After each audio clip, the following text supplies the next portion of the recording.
The lights are off. The door is closed. The day is officially over. And instead of sleeping, you are somewhere else entirely.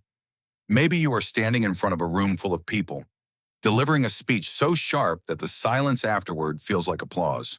Maybe you are finally saying the exact right words to someone who hurt you years ago, and this time they have nothing to say back. Maybe you have just revealed a talent nobody knew about, and everyone who ever doubted you is standing there, quietly recalculating everything they thought they knew. You run the scene, then you run it again. You change one line of dialogue. You adjust their reaction. You go back to the start because the pacing felt off. And somewhere around take 15, you fall asleep. If that is you, here is the first thing you need to know. You are not strange. You are not avoiding reality. You are doing one of the most common and least talked about things a human brain does. And what is actually happening in those scenes goes much deeper than the word daydreaming suggests. Because your brain is not killing time in the dark. It is running a very specific program. And tonight, you are going to find out what that program is for. Start with the timing, because the timing is not an accident. These scenarios do not show up at lunch. They do not take over during a meeting. They wait for the exact moment you turn off the light. Why? That window between waking and sleeping has a name. Researchers call it hypnagogia, and it is one of the strangest states your brain passes through in a normal day. As you drift towards sleep, the parts of your brain responsible for logic, filtering, and self-monitoring begin to power down. But they do not all shut off at the same speed. The rational, critical part goes quiet first. The emotional and imaginative machinery stays online longer. For a few minutes every night, you are running on imagination with the fact-checker asleep at the desk. That is only half of the setup. The other half is what switches on. When you stop focusing on the outside world, your brain does not go idle. It activates something neuroscientists call the default mode network, a web of brain regions first mapped by researcher Raichle.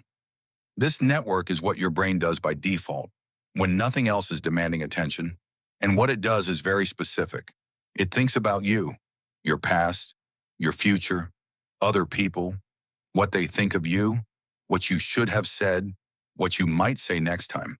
The default mode network is essentially a simulator of your social life, and at night, with the critic offline and nothing left to do, it gets the whole theater to itself. So the stage is set the same way for everyone. Lights off, logic down, simulator on. But here is where it gets interesting. What plays on that stage is not random, not even close. If you collected the pre-sleep scenarios of thousands of people, you would find they collapse into a handful of recurring types. 5, roughly. And which one your brain keeps choosing says something surprisingly precise about what is unfinished in your life. So let's go through them. See which one is yours. Type 1, the comeback. This is the scene where someone wronged you, dismissed you, embarrassed you, and this time, you answer. The line is perfect. The timing is perfect. They have no response because there is no response. If your brain keeps producing this scene, it is not because you are petty. It is because somewhere in your past there is a moment where the scales did not balance and your mind refuses to close the file. Psychologists who study narrative and memory have noticed that humans are compulsive storytellers about their own lives. You do not just store events, you store them as scenes with a protagonist, a conflict, and an expected resolution. When real life ends a scene without resolution, the story stays open. The comeback is your brain trying to write the ending the world never provided. It is not revenge, it is bookkeeping. Type 2, the confession. This one is quieter. It is the conversation that never happened. The thing you never said to a parent, a friend, someone who left, someone you pushed away.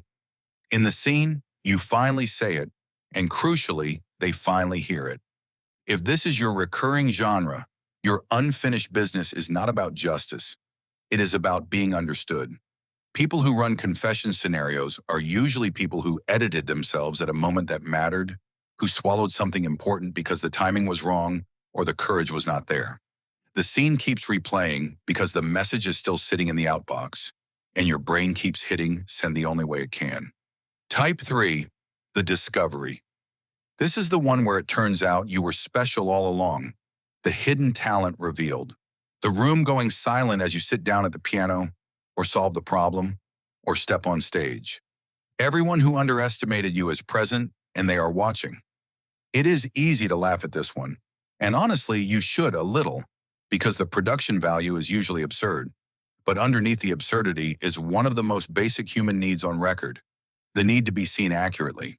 If your daily life involves being useful but invisible, competent but uncredited, the discovery scenario is your brain loudly filing a complaint. It is not delusion. It is a recognition deficit rendered in cinema. And notice something about all three of these. You are never a passive viewer. You are the writer, the director, the lead actor, and the entire audience. Every night you run a private studio that produces content for exactly one person. Now, types 4 and 5, because not every scene in the night cinema is a triumph, and the darker genres deserve to be taken seriously.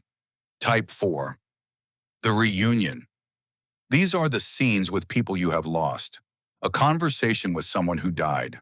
A version of a relationship that ended, except in this cut, it does not end. These scenarios have a completely different emotional texture. They are not about winning, they are quiet. And if your brain produces them, it is not tormenting you. Sleep researchers have found that emotional memory gets processed heavily during REM sleep, and the hypnagogic window seems to act as a staging area, where the mind surfaces what still needs processing. Grief does not move through a person on a schedule. The reunion scene is your nervous system taking the loss out of storage, holding it, and putting it back, slightly lighter each time. It can feel like being stuck. Often, it is the exact mechanism of becoming unstuck. Type 5. The rehearsal, the worst-case run-through. The breakup you feel coming, the confrontation you are dreading, the diagnosis, the layoff, the moment it all goes wrong, played in advance, sometimes on a loop. This is the genre with the sharpest double edge. In small doses, it is genuinely useful. Your brain is a prediction machine, and simulating a feared event is how it drafts a response before reality demands one. But there is a threshold. There is a study worth knowing here. Psychologists Matthew Killingsworth and Daniel Gilbert at Harvard used phone check-ins to sample thousands of people's thoughts in real time and found that minds wander almost half of our waking hours, and that a wandering mind, especially one wandering into negative territory, tracks with feeling worse, not better. Rehearsing a catastrophe once is preparation. Rehearsing it every night is not preparation anymore. It is just paying interest on a debt you may never owe. So those are the 5: the comeback, the confession, the discovery, the reunion, the rehearsal. Most people have one dominant genre and guest appearances from the others.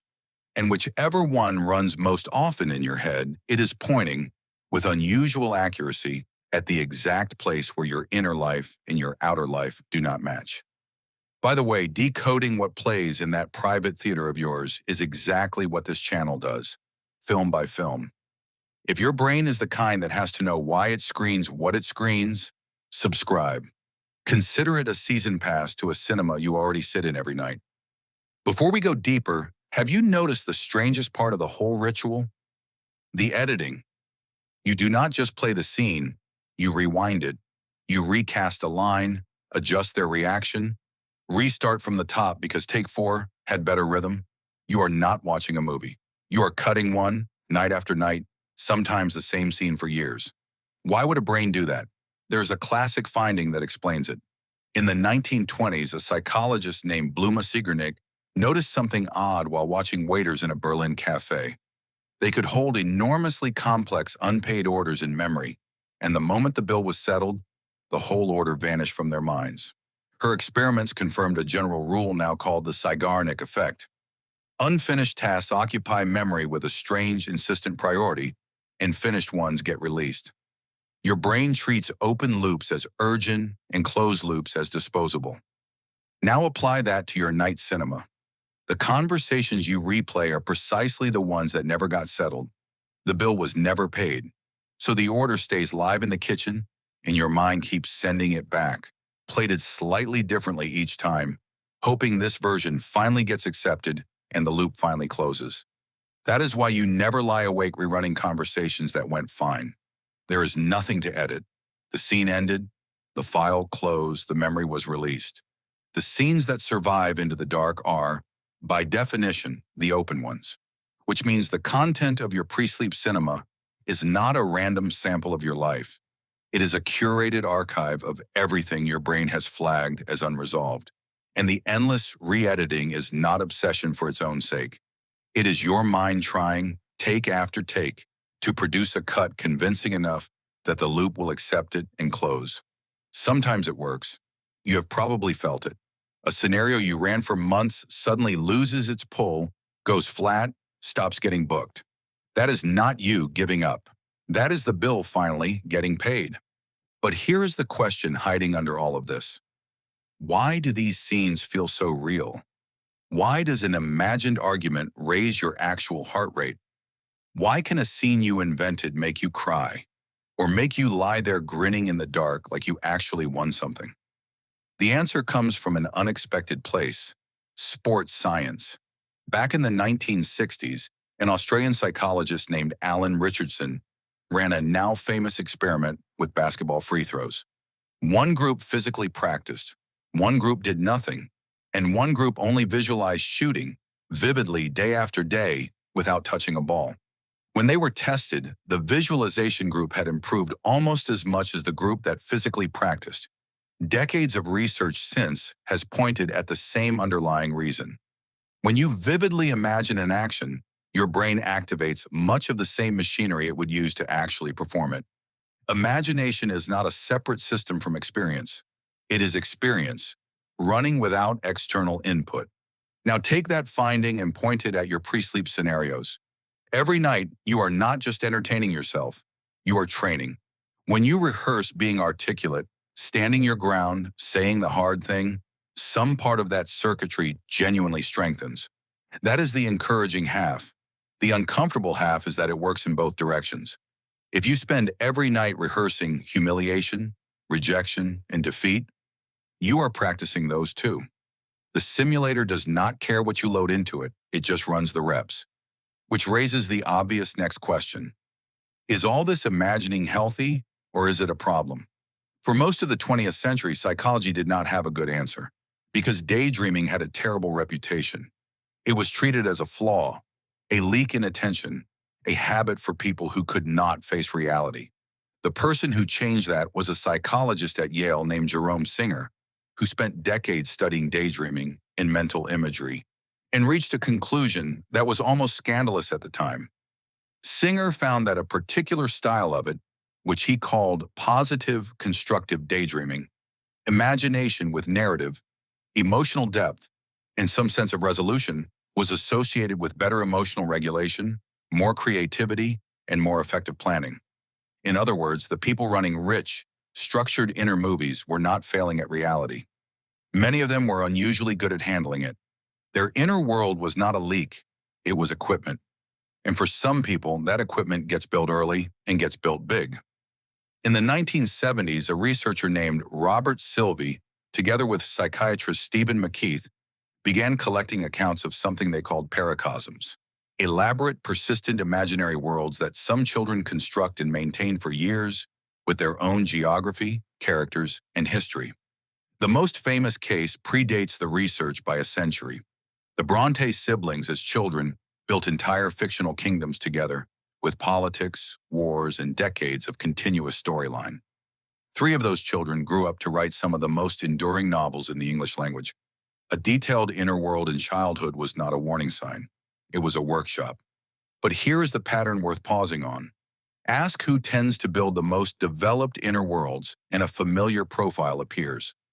Very often, it is people who grew up in environments where their emotional reality was not fully welcome, where what they felt did not match what they were allowed to express.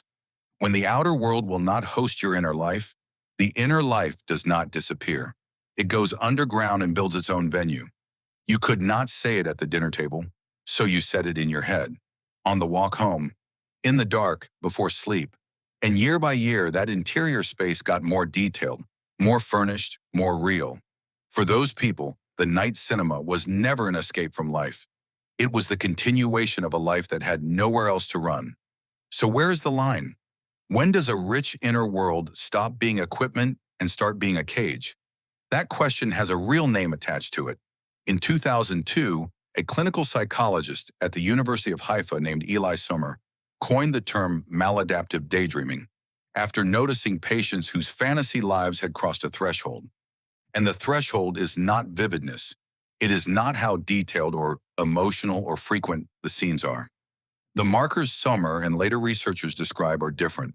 The daydreaming consumes hours of the day, not minutes of the night. It gets chosen over real interaction, not because real interaction is unavailable, but because the fantasy version is preferable. There is distress, a sense of being unable to stop, and real functioning, work, relationships, sleep itself starts to erode. That is the line. Running scenes as you fall asleep is on the healthy side of it, comfortably. If the scenes have started replacing the day instead of ending it, that is worth taking seriously and worth talking to someone about. Not because imagination is dangerous, but because at that point imagination has stopped serving you and started charging rent. For everyone on the healthy side of that line, though, there is one more turn in this story, and it might be the best one. Because the hypnagogic state you pass through every night is not just emotionally loose, it is creatively loose. And some of the most inventive minds in history figured that out and exploited it on purpose. Thomas Edison would nap sitting up with steel balls in his hands, so that the moment he slipped into sleep, his grip would relax. The balls would crash into pans on the floor, and he would wake with whatever strange material his drifting mind had produced. Salvador Dalí did the same trick with a heavy key over a metal plate and called the practice sleeping without sleeping. For a century that sounded like eccentric folklore. Then in 2021, a team at the Paris Brain Institute led by researcher Delphine Oudiet put it to the test. Participants worked on a math task with a hidden shortcut, then rested holding an object, Edison style. The people who drifted just into the first stage of sleep and were woken were nearly 3 times more likely to discover the hidden rule than those who stayed awake. 1 minute of that in-between state was enough. The doorway you pass through every night, the exact place where your scenarios live, is measurably one of the most creative states a human brain can occupy. You have been commuting through a goldmine, which brings us to the question sitting underneath this entire video. The one most people feel but never quite ask out loud. If the person in those scenes is so articulate, so brave, so unedited, why can't the daytime version be a little more like that? And the honest answer is not flattering to modern life. The daytime version of you is performing, managing impressions, editing in real time, softening, hedging, reading the room. The night version has no room to read, no consequences to manage, no audience except the only audience that was ever really paying attention. That person in your head, giving the speech, saying the true thing, finally being understood, is not a fictional character. It is you, with the interference removed. The scenarios are not showing you someone you invented. They are showing you someone you suppress. So what do you actually do with that? Not a grand transformation, something smaller and more concrete. Tonight, when the scene starts playing, do one thing differently. Notice which of the 5 it is. Comeback, confession, discovery, reunion, rehearsal. Just name it. Because the genre is the diagnosis. It tells you exactly what is unfinished, unsaid, unrecognized, unprocessed, or unprepared. And then this week, take one line from the night version of you, one sentence that character says with such ease, and let it out in daylight. Say the smaller, messier, real-world version of it. Once, it will come out less polished than the 3 a.m. cut. Real things always do, but real things compound, and imagined things, by definition, cannot. The scenes will not stop, and they should not stop. They are a map drawn nightly of what you actually want, not what you have settled for, not what you perform, what you want. The only question the map keeps asking is whether you will ever visit the territory. So tonight, the lights will go off, the door will close, the day will officially end, and the scene will start right on schedule. Only this time, you will know exactly what is playing and why the theater was built. That is the end of tonight's screening. If this one stayed with you, leave a like and subscribe before the lights come up, so we do not lose each other between films. The next scene is already in production.